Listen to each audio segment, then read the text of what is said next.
नमस्कार, मैं समर के मुखर्जी और आप देख रहे हैं डीजी फिल्मिंग। आज हम हैंड्स ऑन रिव्यू करेंगे एक नए कैमरे का। कैमरे का नाम हम बाद में बताएंगे, पहले बता देता हूं कि फ्यूजी फिल्म का दो कैमरे का मैंने ऑलरेडी रिव्यू आपको दिया था, X-T4 और X-T3। पहले X-T3 का हमने किया था और उस पर बहुत सारे लोगों ने कमेंट्स किया कि सर हमने ये कैमरा लिया और बहुत अच्छा काम कर रहा है। अभी अभी फ्यूजी फिल्म ने एक नया कैमरा लॉन्च किया है, वो है XH2S। ये XH1 का जो सेकंड वर्जन है, सेकंड सीरीज है, उसका ये कैमरा है। और ये कैमरा के बारे में रिव्यू मैं क्यों कर रहा हूँ, क्योंकि मैंने जब इसे थोड़ा सा देखा, पहले मुझे इंटरेस्ट आया कि इसका जो रेजोल्यूशन है वो काफ़ी अच्छा था, क्योंकि इसका सीधा कंपटीशन सोनी का FX3 से है। इसका सीधा कंपटीशन आप पैनासोनिक में ले लीजिए तो लुमिक्स से है, या आप H1 सीरीज का है उससे आप कंपटीशन कर सकते हैं, या ब्लैक मैजिक से कंपटीशन कर सकते हैं। वो कैमरे भी सारे अच्छे हैं, लेकिन इसके अंदर क्या खास बात है ये मैं आपको बताने जा रहा हूँ। इस कैमरे का जो खूबसूरत बात हमें लगी वो है इसका रेजोल्यूशन। देखिए, इस सेगमेंट में जो इसका रेजोल्यूशन है वो है 6.2K का, काफी अच्छा रेजोल्यूशन माना जाएगा। लेकिन इसका जो सेंसर साइज है वो सुपर 35 का है और ये एक फिल्म मेकर के लिए बेस्ट माना जाता है। ठीक है, फुल फ्रेम के बहुत सारे कैमरे इधर आ रहे हैं, लेकिन उस पर अगर आप जाएंगे तो उसके जो एसेसरीज है, लेंसेज है और सारी चीजें हैं वो आपको बहुत महंगा पड़ जाएगा। लेकिन अगर आप मिड बजट में कोई फिल्म बनाना चाहते हैं, ये फिल्म कैमरा है। पहले तो मैं आपको बता दूं, फिल्म कैमरा है, यानी वो सारी चीजें जो एक सिनेमा कैमरा में होता है वो सारी चीजें इसके अंदर आपको मिलेगा। एक एक करके मैं आपको संक्षेप में बताऊंगा।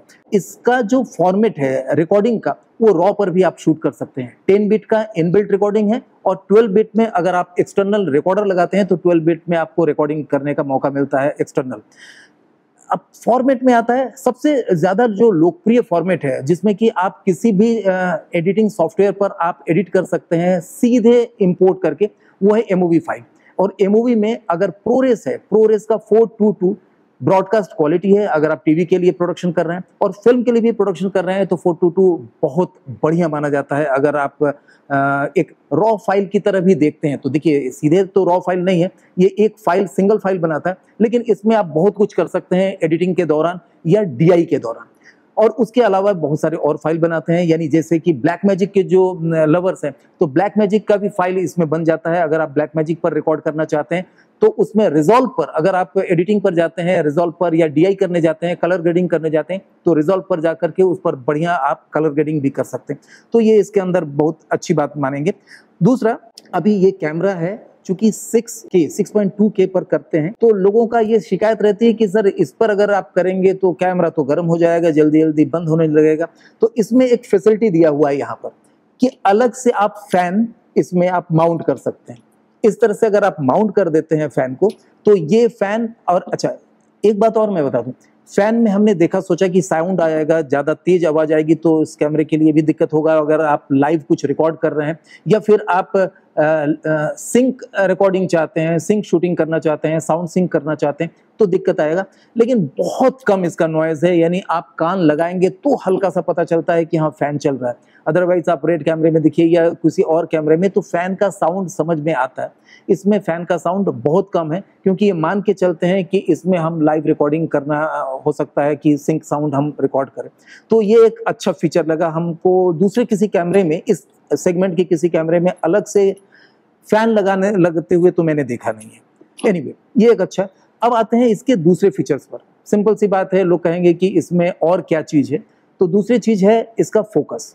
देखिए, इसमें 3 तरीके का फोकस सिस्टम दिया हुआ है जो काफी अच्छा फोकस करता है, ट्रैक करके फोकस करता है और फोकसिंग फास्ट होता है। यानी वो ऐसा जजमेंट करने नहीं लगता है कि भाई पीछे का एक बार ब्लर कर दें फिर उसको हम शार्प फोकस करें, ऐसा नहीं, वो कंटिन्यूअसली आपको शार्प फोकस मिलता है। ये एक अच्छा हमको फीचर लगा। दूसरा है इसका in body image stabilization system.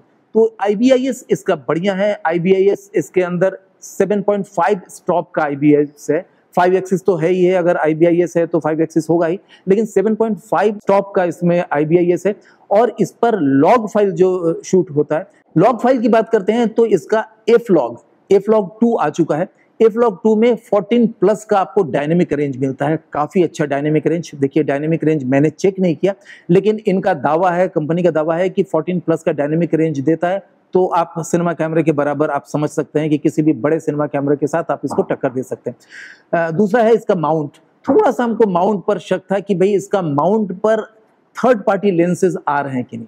लेकिन पता चला कि थर्ड पार्टी भी बहुत सारे कंपनी है जो इसके लिए लेंसेज बना रहे हैं। इसका जो माउंट है वो एक्स माउंट है और एक्स माउंट पर इस समय थर्ड पार्टी की बहुत सारी कंपनियां लेंसेज बना रहे हैं। एक्स माउंट लेंसेज में एक लेंस इसमें जो लगा हुआ है, हमने इसलिए भी लगा करके रखा है क्योंकि इसमें कुछ खूबी हमको देखने में मिली। ये जो लेंस है, जूम लेंस है, इसे पीजेड लेंस कहते हैं। पीजेड यानी पावर जूम लेंस।